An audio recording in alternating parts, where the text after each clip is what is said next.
let's think about string crossing, the art of getting tidily across the instrument, missing out strings in the middle, making sure that they don't speak on the way round, but making sure that you get a decent sound on the bottom notes and a really good sound on the top ones as well.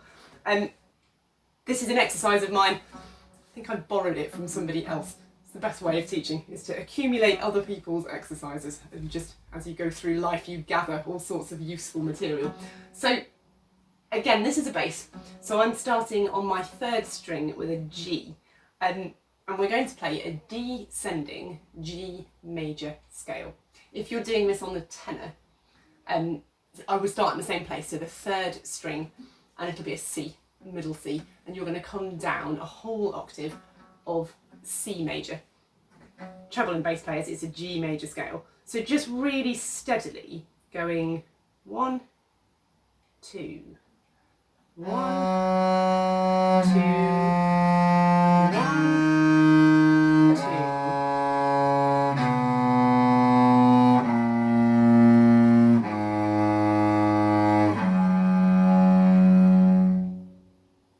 That's it. First position, standard G major scale. What's the catch? So this time then, in between every note of that scale, you're going to play the top string. So the G, top string, F sharp, top string, E, top string, D, top string, C, B,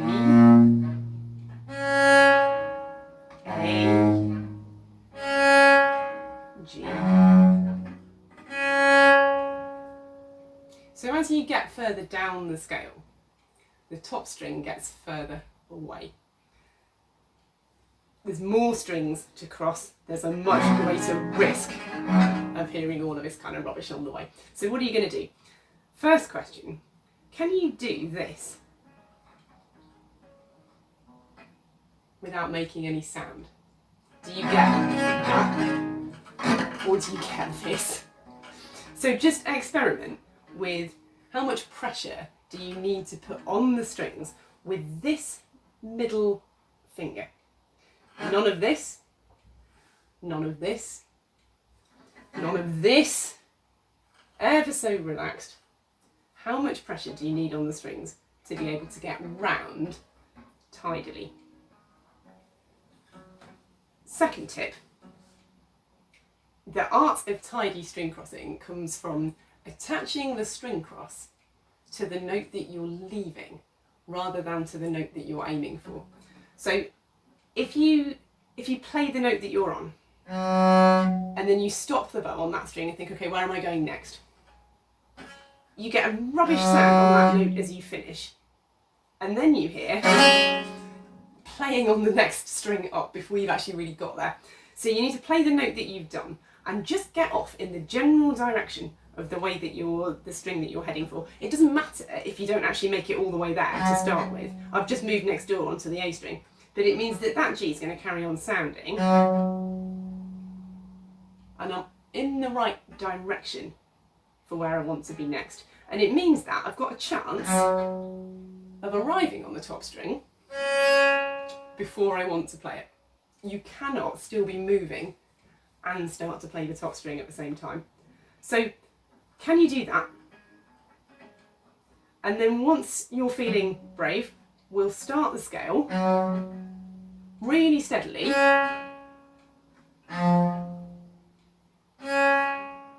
But the sequence of events is always play and move, play and move, play and move. Definitely not play, move, play, move, play. So really steadily then. Ready, go. G, top, F sharp,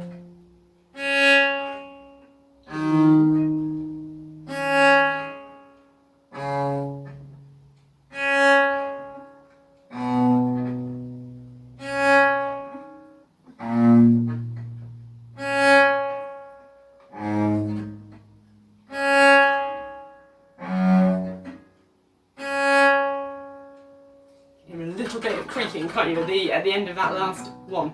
I've definitely got my ring finger just helping out a little bit, because otherwise it's quite springy. Sometimes that's just to do with how springy your bow is naturally. Heavier bows maybe are less likely to bounce around. Some bows are very light at the tip, it makes them much more likely to ping off. But just don't rely completely on that finger, just see how much of it you genuinely need to be able to get around. Let's try the same thing but a little bit quicker. Ready, go.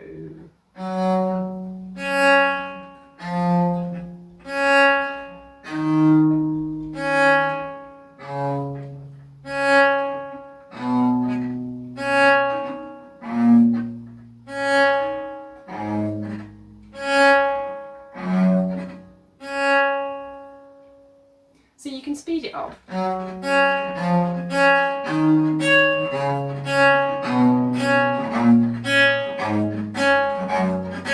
Should have said, actually, one of the crucial things about the bottom notes is to not take your fingers off when you've played them. As soon as you take that off, that note will disappear. So really important that you leave your left hand. It's like playing legato with your left hand, but playing actively with this hand. Once you've perfected that at a reasonable kind of speed, as you get quicker, it's this movement that's going to need to speed up, not this one. Bow it the other way round. So we've been starting on a forward bow. Start it on a back bow. So your top note is always going to come forwards.